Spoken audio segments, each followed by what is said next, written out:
para ver se encaixa aquela decisão, se há necessidade de fazer uma alteração nela ou não. Né? Então, as decisões judiciais são muito fortes nos Estados Unidos, né?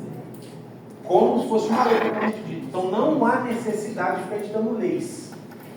E já em outros países, entretanto, é comum decisões judiciais serem uma incógnita, né? Você entra com uma ação judicial, um amigo seu perde, você ganha, é um fato parecido, né? Fica aquela coisa, tem o STF entende de uma maneira, mas o juiz aqui de Mirassol não cumpre, né? O que é isso, né? Então, nós vamos ver que existem algumas decisões judiciais que estão previstas na Constituição, que essas especialmente possuem essa eficácia de fazer as pessoas obedecerem, ao passo que as demais não. Né? E por conta disso, né, desses países que as decisões judiciais não têm essa característica como nos Estados Unidos e na Inglaterra, é comum nesses países, né, editarem normas escritas para as pessoas cumprirem, né, para ter uma força mais vinculante. Né. Nestes outros países, o sistema de direito é chamado de civil law, lei civil. Né. Um exemplo é no Brasil. Então nós vamos ver que decisões na justiça não são todas, né, que possuem esse condão de fazer com que o juiz obedeça, né? Às vezes você entra com uma ação judicial na comarca de Mirassol e um fato parecido na comarca de Rio Preto, o juiz de Rio Preto de uma maneira e o juiz de Mirassol de outra. Ah, mas ele vai ficar nisso? Não, dependendo, se tiver alguma orientação do Tribunal Superior, se ela se encaixar aqui, os dois vão ter que julgar parecido. Caso contrário, poderá ter divergências nas decisões, né? E aí eu comentei com vocês, né, umas semanas atrás, que teve uma alteração na lei envolvendo o estupro de vulnerável, lembra? Que teve um fato em Minas que um rapaz namorou uma menina de 12 anos, né? Casou com a menina, assim, propriamente dito, assim, não casou na lei, porque pelo Código Civil o casamento é com 16. Mas casou ali, né, de prática familiar, a mãe da menina consentiu o relacionamento, a menina ficou grávida, e teoricamente isso é crime. Então, se manter relação sexual, vocês vão estar em direito penal, com menor de 14, artigo 217A, é crime de estupro de vulnerável. Beijo na boca, passar a mão, enfim, fazer uma baderna com menor de 14 configura crime de estupro de vulnerável. E já tinha orientações no STJ dizendo que é estupro no final.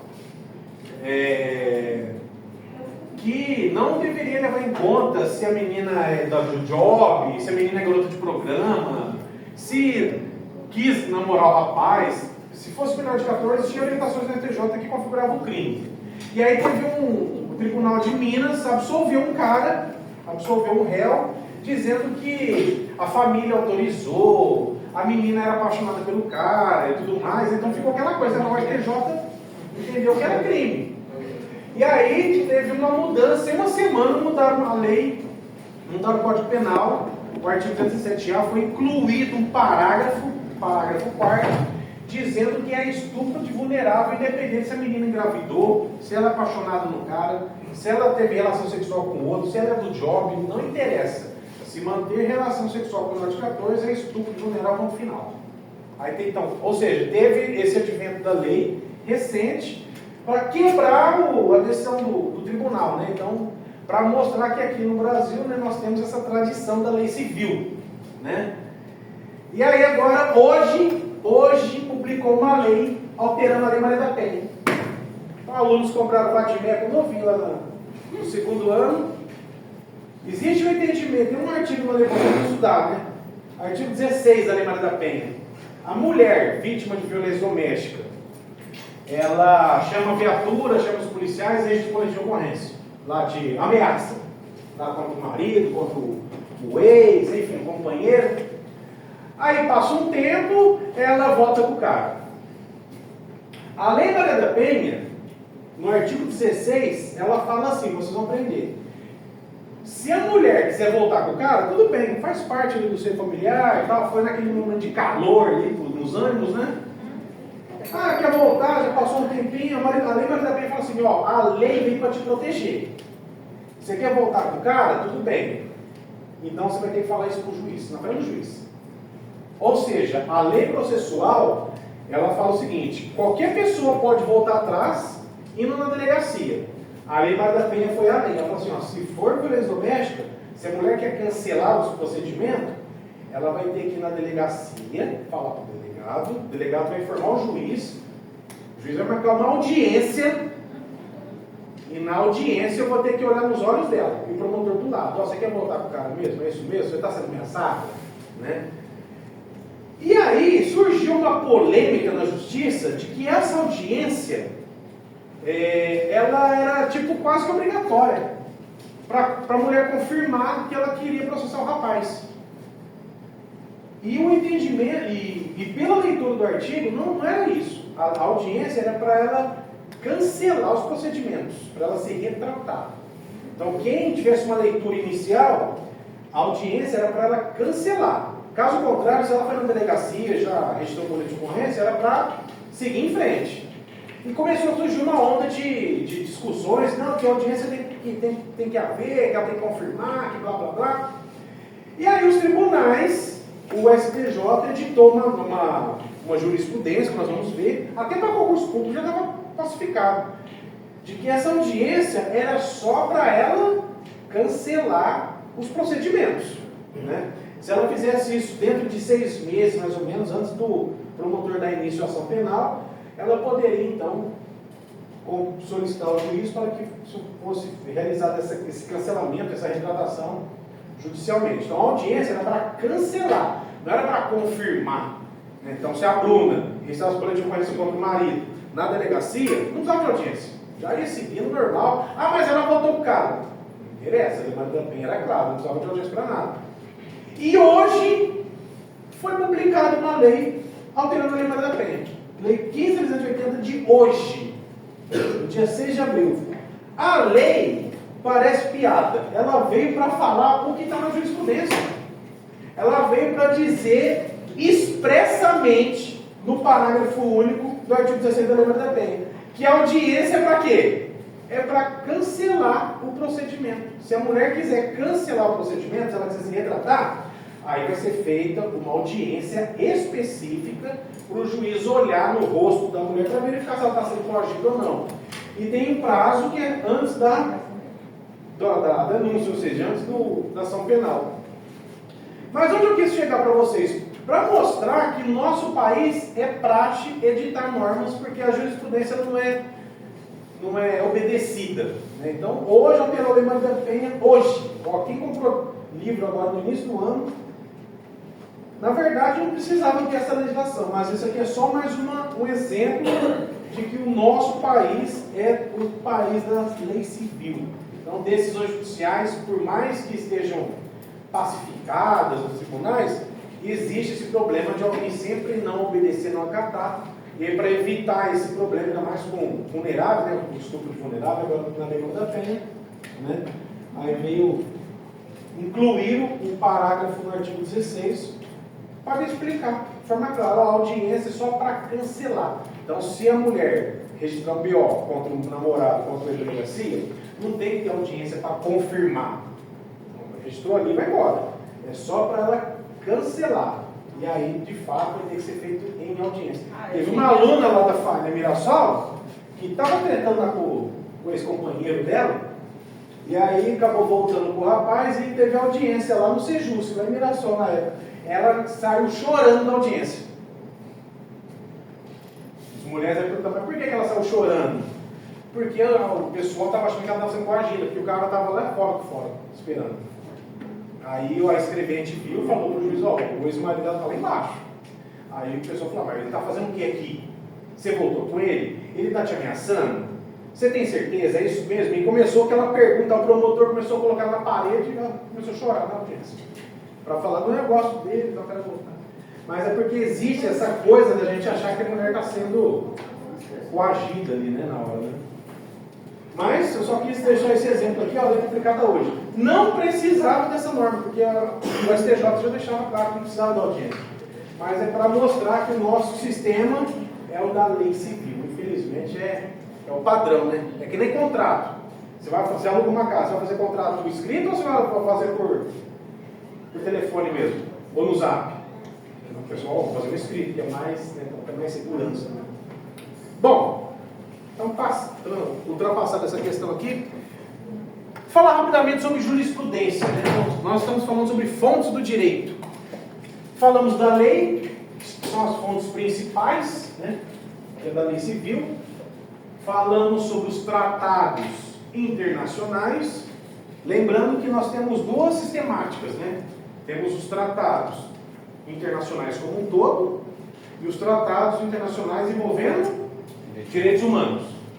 E os tratados internacionais tradicionais, eles são incorporados no Brasil. Temos 4 etapas, né? O presidente celebra o contrato, o Poder Legislativo aprova o tratado, é votado na Câmara e no Senado, é editado um decreto.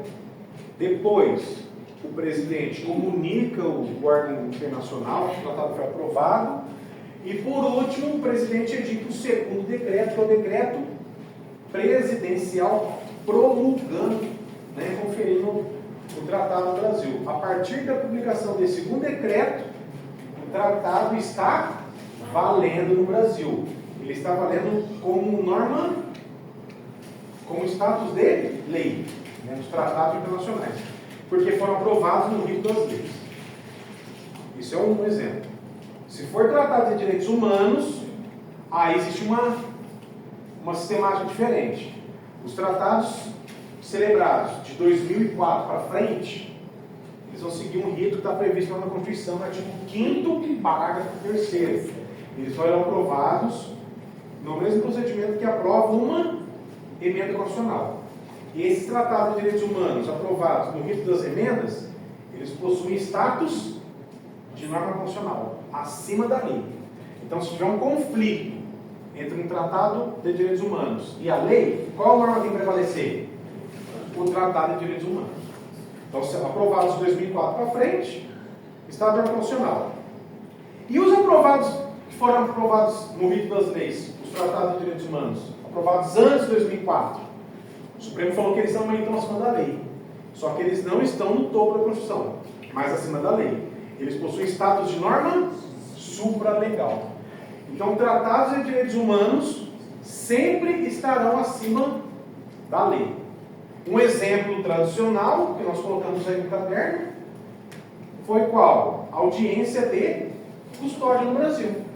O Código de Processo Penal, artigo 306, dizia que o policial prendia o rapaz, ele era ouvido na delegacia, era lavrado o auto de prisão, ele ia fazer exame de corpo de delito e ia lá para o CDP. E aí o delegado encaminhava a documentação para o juiz. O Código de Processo Penal falava isso. E o Tratado de Direitos Humanos, celebrado na década de 90, falava que é para apresentar o preso para o juiz. Qual é a que prevalece? O Código de Processo Penal ou o Tratado de Direitos Humanos, celebrado na década de 90? O Tratado de Direitos Humanos. Tem que estar no super legal. Por isso que foi criado 10 anos depois a audiência de custódia, em 2017, e depois em 2019 ela foi regulamentada no artigo 310 do CPP, que vocês vão estudar isso no processo penal. Então, tratados internacionais aprovados no rito das leis têm status de lei.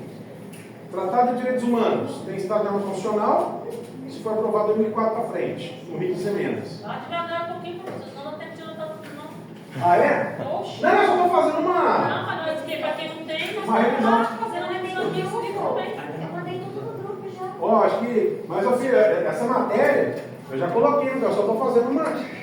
Antes de eu entrar aqui, Ah, ó. mas os tópicos mais assim, né? É. Se a gente anota de novo. Tá, então, só para lembrar, então, ó. Tratados internacionais possuem status de lei, porque foram aprovados no rito das leis. Artigo 84 e 49 da Constituição. Número 1. Número 2. Tratados de direitos humanos, eles têm chamado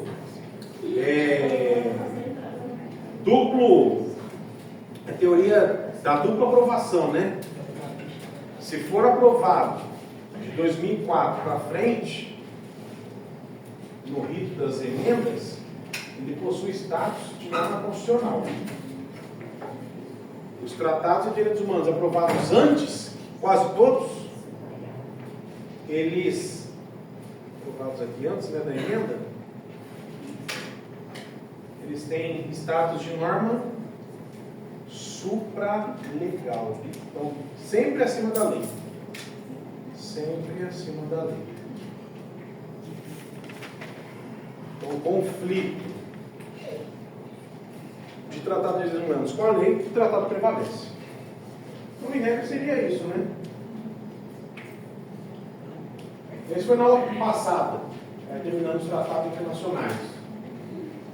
Basicamente, terminamos fontes do direito em relação às leis, né?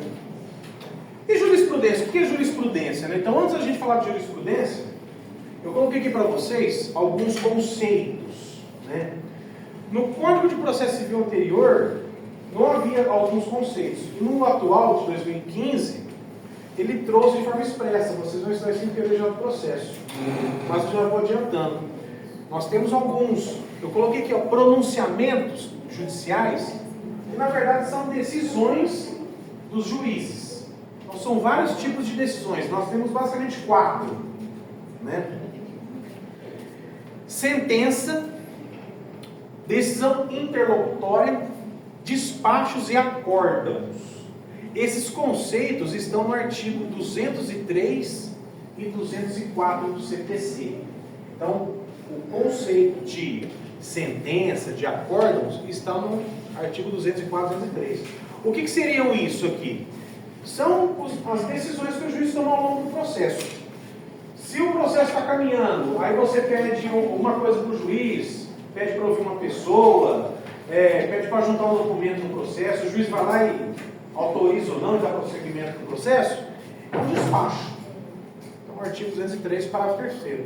Não tem cunho decisório. Ele apenas dá um despacho. Eu quero encaminhar um ofício para a Polícia Militar porque eu quero ver se no acidente tinha filmagem. Se os policiais têm o câmera. Então autoriza, então encaminha um ofício para a Polícia Militar para ver se tinha câmera dos policiais. É um despacho. Né? Escreve um ofício. Então não põe fim ao processo. O processo continua. Decisão interlocutória é a mesma coisa. É uma decisão que ele já analisa com mais rigor, ele toma a decisão, mas não põe fim ao processo. Né? O processo continua. O despacho não, o despacho é coisa mais simples. Tá? Sentenças e acórdãos, aqui sim coloca fim a uma etapa do processo. Qual que é a diferença? A sentença é em primeira instância. Então, sempre que houver uma decisão em primeira instância, Tanapi, Monte, Mirassol, Rio Preto, põe fim a uma etapa do processo, essa decisão é chamada de sentença. Agora, se essa decisão põe fim a uma etapa do processo, só que ela foi preferida no tribunal, nos tribunais, o artigo 204 fala o seguinte, que não existe uma decisão sozinha. Nos tribunais, as decisões são colegiadas, dependendo do Estado. Né? Nós temos uma lei de organização judiciária, cada Estado vai disciplinar como que o tribunal funciona. Aqui em São Paulo, por exemplo, na nossa lei, a maioria dos tribunais do Brasil, cada grupo de juízes, eles trabalham em 3. Então, o principal, ele é chamado de relator. E os outros 2 que integram.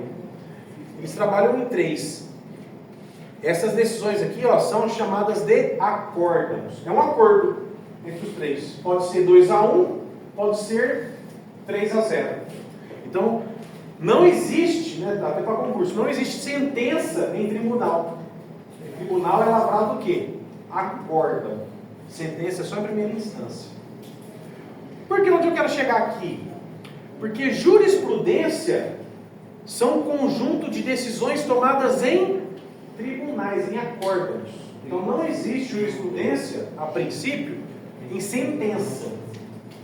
O que pode acontecer é uma sentença, aqui de Monte, aqui de Mirassol, ela ter uma força capaz de convencer o juiz no tribunal de segui-la. E aí outros também segui-la e essa sentença virar uma jurisprudência.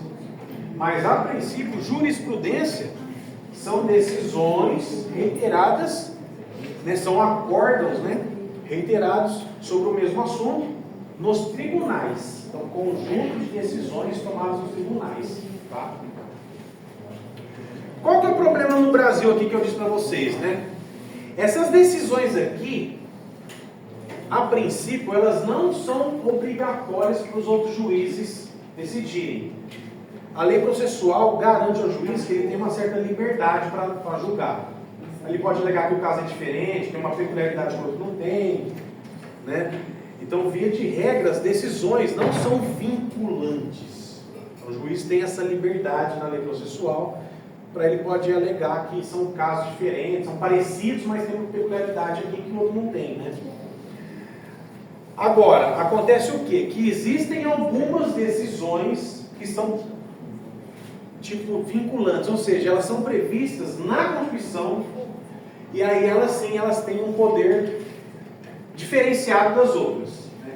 Essas decisões, elas acabam tornando-se obrigatórias para os juízes aqui em primeira instância cumpri-las. Quais são essas decisões? Estão dependendo do tipo de julgamento. Então, o tema que vocês vão estudar no ano que vem publica uma lei no Brasil. Publicou a lei hoje. E aí, amanhã surge um jurista falando: essa lei está errada. Essa lei está violando a Constituição. O que pode ser feito? Pode ser feito o controle de constitucionalidade dessa lei. Eu posso propor uma ação judicial e questionar que essa lei está errada. O conteúdo está errado, quem elaborou foi a União, deveria ser o Estado, né? Pode ser feito controle de constitucionalidade. Quando são propostas ações questionando leis, essas decisões são obrigatórias. E nós temos 3 ações no Brasil. Ação direta de inconstitucionalidade, que é a ADI, ação declaratória de constitucionalidade, e uma clássica também que eu acho que vocês já ouviram falar que nós vamos estudar, arguição de descumprimento de preceito fundamental, ADPF. São questões, cada uma com a sua peculiaridade, mas estas ações aqui, questionando leis, o STF julgando pela Constituição artigo 102, essas decisões são vinculantes. Essa aqui, o poder executivo e o poder judiciário devem cumpri-las. Outra decisão judicial agora, que tem cunho vinculante mesmo, o próprio nome fala, né? Súmula vinculante. O que é súmula vinculante, né? Na década de 60, na década de 70, tinha um ministro do Supremo chamado Victor Nunes Leal. Hoje é o nome da biblioteca do STF. Biblioteca Victor Nunes Leal, ministro Victor Nunes Leal. O Victor Nunes Leal, ele, antes de 88, o STF estava abarrotado de processo. O Brasil inteiro, né, chegando processo do Supremo. Questionando lei, questionando a Constituição, questionando lei, ditadura, né, década de 60, década de 70, aquele caos. O ministro Victor Nunes Leal falou assim: a gente precisa frear, não estou aguentando mais. Cada gabinete tinha mais de 20 mil processos. Cada gabinete, são 11, né? E aí ele teve uma ideia, falou assim: vamos fazer o seguinte, dependendo do julgamento, se tiver vários processos envolvendo o mesmo assunto, nós vamos elaborar uma tese, e aí você já pega essa tese e encaminha para os tribunais e eles já cumprem lá, não precisa nem entrar com recurso aqui. Essa tese, né, foi chamada de súmula. Então ele criou a súmula, que era uma tese sobre um assunto. Bom, você vai lá no show do Guns agora, aí tem um policiamento lá. Aí o policial fala assim para você: Bruna, tudo bem? Você poderia sair do carro? Eu vou te convidar a soprar o bafão. Estou convidando. Você é obrigado a soprar? Estou convidando, né? Então você não é obrigado. Só que sabe o que o Código de Trânsito fala? O Código de Trânsito fala assim: se você foi convidado, se você não soprar, eu vou te autuar. Não estou sendo convidada, não é uma contradição? É uma contradição, só que o código fala isso. 165A, você vai ser autuado. Sabe qual é o valor da multa? R$3.000, 1 ano de suspensão da CNH. Ah, mas ela é convidada, mas está na lei. É estranho, né? E aí, imagina o Brasil inteiro com esse problema. Então, quantas ações judiciais, né, iam ser suscitadas para questionar essa multa e tal? Aí o ministro falou assim, ó, então, eu vou editar uma tese aqui, ó, essa lei é inconstitucional. Então, eu edito uma súmula. Aí, pegava a súmula e já mandava os tribunais e não precisava chegar a recurso supremo. Né? Só que isso não adiantou nada. A avalanche continuou chegando, e aí, para copiar o direito norte-americano, o Supremo, né, foi criado no Brasil, foi feita uma alteração na Constituição, e foi criada essa súmula aqui, ó, diferente. Súmula vinculante. Essa súmula vinculante, ela é elaborada pelo Supremo, por 8 ministros, no mínimo, e aí ela tem esse condão de fazer o Poder Executivo e Judiciário obedecer. Se alguém descumprir, cabe uma ação chamada reclamação proposta direto na Corte. Então são várias súmulas. Então, temos duas tradicionais, vou dar 2 exemplos, né? Uma é a súmula vinculante número 11 e a número 14. A número 11, ela fala, sabe o quê? Algema. Ela fala assim, para algemar a pessoa, tem que ter alguns requisitos. Qual que é o requisito? É só ler a súmula 11, ela fala, tem que estar com receio de fuga, né? Ou constitui perigo ali para a integridade física dele, de terceiros, né? Aí sim você pode usar algema, você tem que fundamentar por escrito, tem que estar constando no relatório, no boletim, se for numa audiência tem que constar na audiência. Se não fizer isso, cabe responsabilidade civil, disciplinar e penal do agente público. Então tem essa súmula aqui, ó. Outra súmula vinculante 14. Essa súmula aqui foi bem polêmica, né? Porque o Código de Processo Penal ela fala que o inquérito ele é sigiloso. Aí imagina alguém de vocês aqui respondendo um inquérito lá em Itanapi, você não sabe o que está acontecendo, e aí se eu for preso? Aí você chega lá na delegacia, o delegado fala assim, ó, você não vai acessar não. Ah, mas por quê? Sigiloso. Ah, mas eu quero saber. Ah, e se eu for preso, o que está acontecendo? Não, mas o inquérito é sigiloso, você não vai ficar sabendo. Aí começou. E o Estatuto da OAB, artigo 7º, fala que o advogado pode chegar em qualquer repartição pública e acessar sem procuração. É direito do advogado, artigo 7º. Só tem que ter procuração se o inquérito for sigiloso. Se não é sigiloso, se não for decretado sigilo pelo delegado pelo juiz, não tem o advogado pode chegar lá e acessar. E aí o advogado chega, o delegado, não, é sigiloso. Aí começou essa treta. Com a OAB, com o delegado de polícia. Qual foi o resultado? Foi editado uma súmula vinculante. E a súmula vinculante falou o quê? O advogado pode acessar aquilo que já estiver encartado. Então aquilo que já está no inquérito, pode dar para o advogado. Teve um advogado que uma vez foi lá no batalhão e foi pedida a quebra do sigilo telefônico do policial militar. E estava em andamento, estava lá fazendo um documento e tal. Aí o advogado chegou para assinar o inquérito. A parte que era o pedido estava em andamento, que vê se ia autorizar ou não, foi mostrado para o advogado. Chegou, foi lá e falou, tá ok, doutor, pode acessar o inquérito. E na gaveta colocou a quebra do sigilo telefônico. Por quê? Porque se o advogado soubesse que quebrou o sigilo telefônico policial, ele ia pelo policial e não ia, né? O Supremo falou que isso aí pode, desde que já esteja encartado. Então, aquilo que está encartado no inquérito pode mostrar. Aí foi mostrado para ele e tal. Então, nós temos essas súmulas aqui. São exemplos, né, de decisões que são vinculantes. Súmula vinculante. E 2 decisões também em recursos sobre o mesmo assunto. Um no Supremo e um no STJ. Se tiver no Brasil tramitando processo sobre o mesmo assunto, a Constituição e o Código de Processo Civil falou aqui, ó, dependendo, se for no STJ ou no Supremo, o ministro pode selecionar um recurso ou 2, ou 3. Ele pega os melhores, os que têm mais volume, né, de informação, e fala assim, ó, os outros você pode ficar sobrestado. E durante 1 ano, vai analisar esses que foram selecionados para julgar. O julgamento destes recursos valerão para todos os processos de arrendamento no Brasil. Então tem essa força vinculante. Então, estas decisões, sim, têm esse caráter obrigatório. Ao passo que as outras, nós encontraremos essas disparidades no judiciário. Entenderam? Não?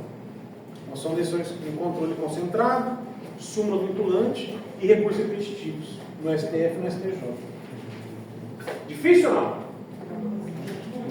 Sim. Meio complicado? Acho que eu prefiro tratar. Oi? Acho que eu prefiro tratar de Não entendi. Acho que eu prefiro tratar de internacional. Ah, mais fácil. Querem fazer um resuminho disso aqui? No caderno dá tempo ou não? Tá. Ixi, 8 e 28. Então, vou fazer um resuminho de 3 minutos. Só para dar uma. Pode ir falando, a gente vai. Não, foco. De tratados internacionais, nós colocamos. Tem uma coisa no caderno? Não tem, né? Tem, já tem bastante coisa no caderno. Né? Bastante não tem muita matéria não. Não? Tem. É? É? Vai ter a colega nossa aqui da frente, ela colocou no grupo hoje. Tem pouca matéria? Não, bastante. Tem, né? Tá. Vou fazer um resuminho então dessa de hoje aqui, ó, bem curtinho, só para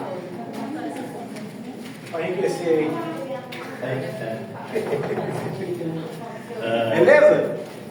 Coloca assim então, ó. Então, sobre jurisprudência, pode colocar assim, ó. Pode fazer uma redação. Sobre jurisprudência, pode coloca assim, ó. Jurisprudência. Jurisprudência é o conjunto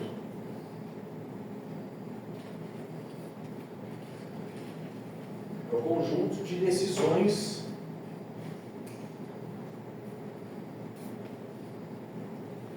proferidas, é o conjunto de decisões proferidas nos tribunais, é o conjunto de decisões proferidas nos tribunais, vírgula, sobre o mesmo tema, sobre o mesmo assunto, sobre o mesmo tema.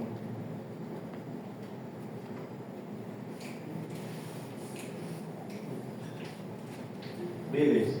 Por uma língua, para uma observação, só olha assim, ó.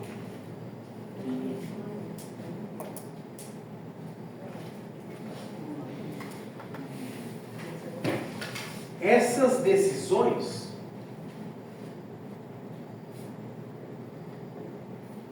são denominadas,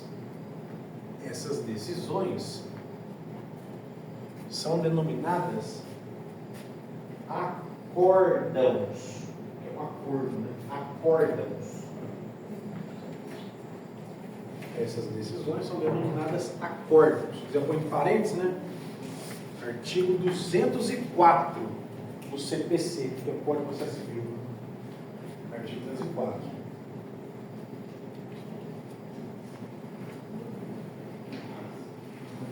E a última observação, você pode colocar assim, ó.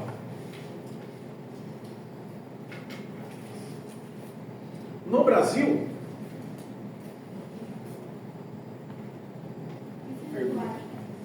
pode ser. No Brasil, algumas decisões judiciais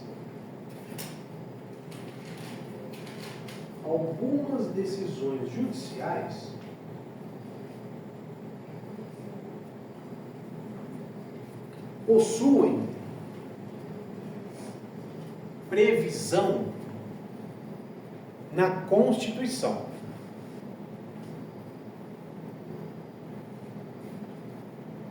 Algumas decisões judiciais possuem previsão na Constituição. Ponto e vírgula. E a elas, essas decisões, né? E a elas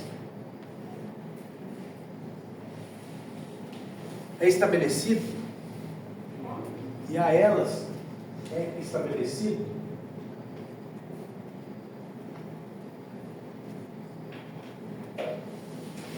o caráter, põe vermelho agora, ó, vinculante. Caráter. E a elas é estabelecido um caráter vinculante. O que é o caráter vinculante? Você pode pôr entre parênteses assim, ó. Torna-se obrigatória. Torna-se obrigatório o seu cumprimento. Torna-se obrigatória o seu cumprimento. Vírgula. Sob pena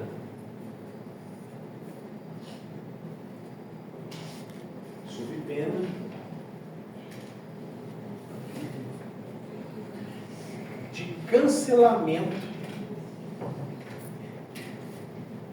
sob pena de cancelamento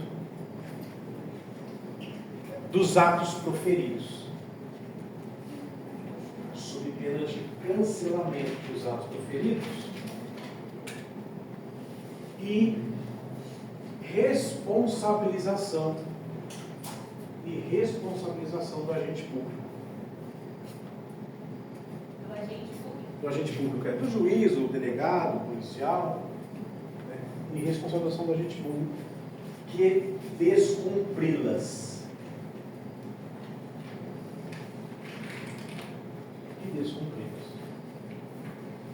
Então, algumas decisões judiciais têm esse caráter vinculante. Se descumprir, cabe essa responsabilização e cancela os atos proferidos, né? E quais são essas decisões? Aí você conclui, coloca assim, ponto. São elas, 2 pontos. São elas, 2 pontos.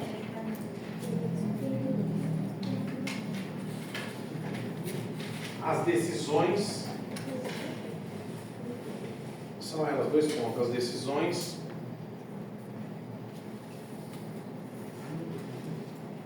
em controle de constitucionalidade das leis. Em controle do quê? Em controle de constitucionalidade das leis. São elas. Decisões em controle de constitucionalidade das leis. Você põe em parênteses ADI, vírgula, ABC. Peraí, professor, volta nas leis. Parou na Constituição. Quais são as decisões? Então, são aquelas em controle de constitucionalidade das leis. Em parênteses, quais são essas ações, as decisões? ADI, ação declaratória ADC e ADPF. ADI, ADC e ADPF. Para não escrever muito, eu coloquei, depois eu coloco a expressão completa. Então são essas decisões. Feche parênteses. Vírgula, qual mais? Súmulas vinculantes. Súmulas vinculantes. Súmulas vinculantes. E julgamento. Súmulas vinculantes e julgamento de recursos repetitivos. Esse é o mesmo tema, né? Súmula vinculante e julgamento de recursos repetitivos no STF e no STJ. Ponto final. Repetitivos. No STF e no STJ. De boa?